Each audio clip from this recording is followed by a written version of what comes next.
Welcome to our demonstration, entitled Simplifying Satellite and Ground Data Validation with Level 2 Subsetting. The Goddard Earth Sciences Data and Information Services Center, the GES DISC, has developed Level 2 subsetting capabilities for several data products the GES DISC hosts. The subsetting service has many capabilities and uses that can greatly increase data accessibility and usability for researchers and other end users. Today we'll present the workflow for one of several possible use cases, using subsetting capabilities to perform satellite data validation.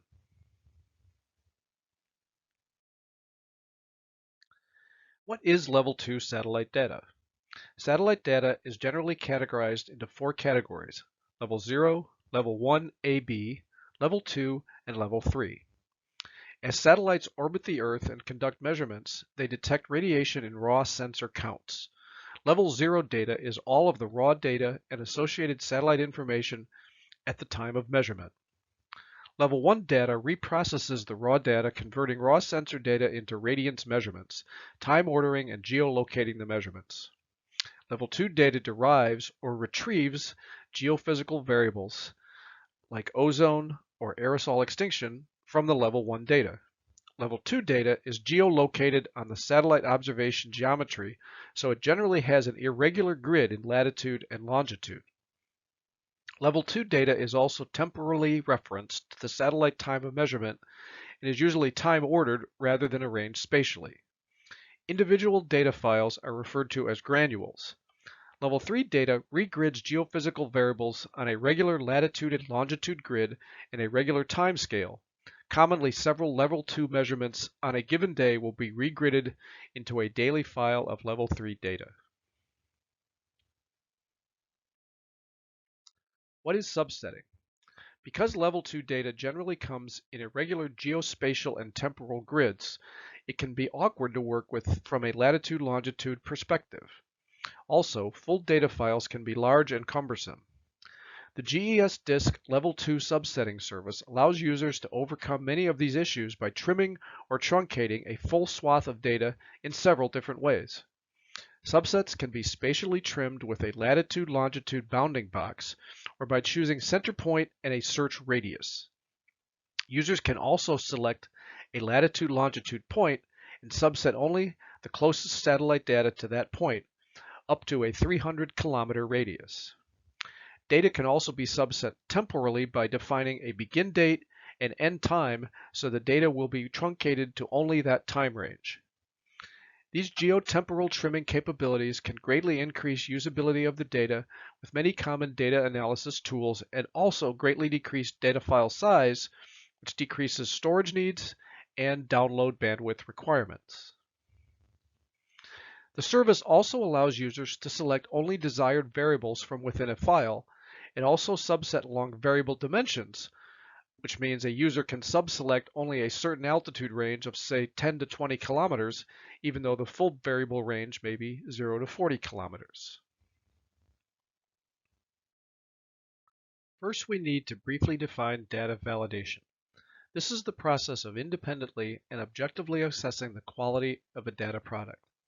This is a critical step in all satellite measurements, and indeed any measurements.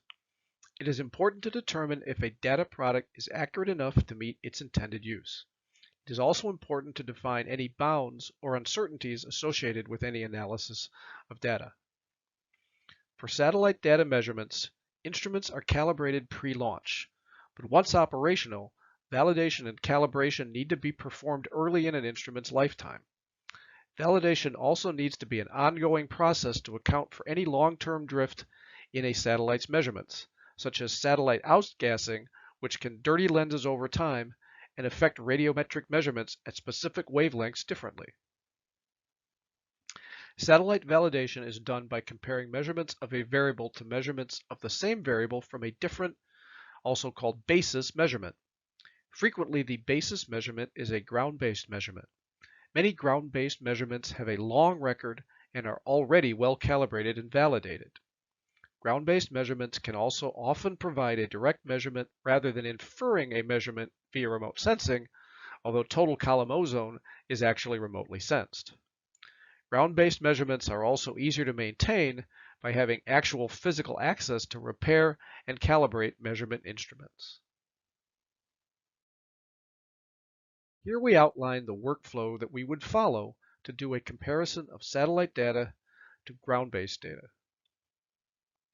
For our use case, we are comparing ozone measurements, but any geophysical variable would work as well.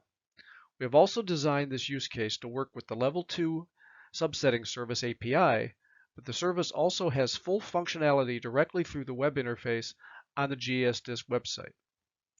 But for a validation use case using the API, and scripting the process is more practical because there will potentially be many data files that need to be accessed and downloaded, and this is a process that also may be potentially updated and repeated through a satellite's lifetime.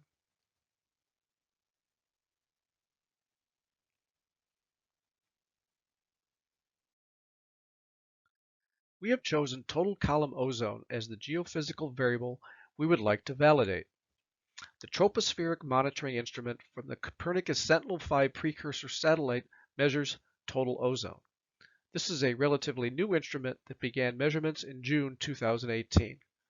We compare these data to ground-based measurements from the Dobson ozone spectrophotometer measurements of the total column of atmospheric ozone from the NOAA Earth System Research Laboratory Global Monitoring Division. We have chosen the South Pole measurements, so this gives a fixed latitude and longitude as our reference location. This becomes our closest point subset reference. We also know the time of each ground-based measurement. We define a time range of each individual time plus or minus 6 hours for our search or coincidence criteria. These geospatial temporal values are defined along with our desired variables, which is ozone in our case, within our API script. The search in the API combs the entire dataset record and restricts the data to only data granules that fit our coincidence criteria. The subset function extracts only the data variables for the locations we have defined from the selected granules. The API then creates a list of URLs that actually performs the subset when called. When the script to execute the API is called, all these steps are run and the data are automatically downloaded. Now that we have run our API, we can analyze our results. For this, we only show a scatter plot of the satellite ozone measurements compared to the ground-based measurements. A robust validation would require a more in-depth analysis of the data, which is beyond the scope of this use case. The scatter plot shows very good agreement between the two data sources, with a slope of 1.002 and a correlation coefficient of 0.992. It also should be noted that by using the subsetting service, the total TROPOMI data file sizes have decreased by a factor of 99.9% by selecting the closest point subsetting and restricting the variable list to only the variables relevant to the comparison. The GES DISC subsetting service greatly simplifies the workflow for data acquisition. Subsetting allows users only to download the data they need for their study. The API fully automates the process, which saves users time, effort, and resources. Thank you for watching our demonstration. We have provided links to the data sources shown in the use case and detailed instructional how-to documents on using the subsetting services both through the web's interface and using the API.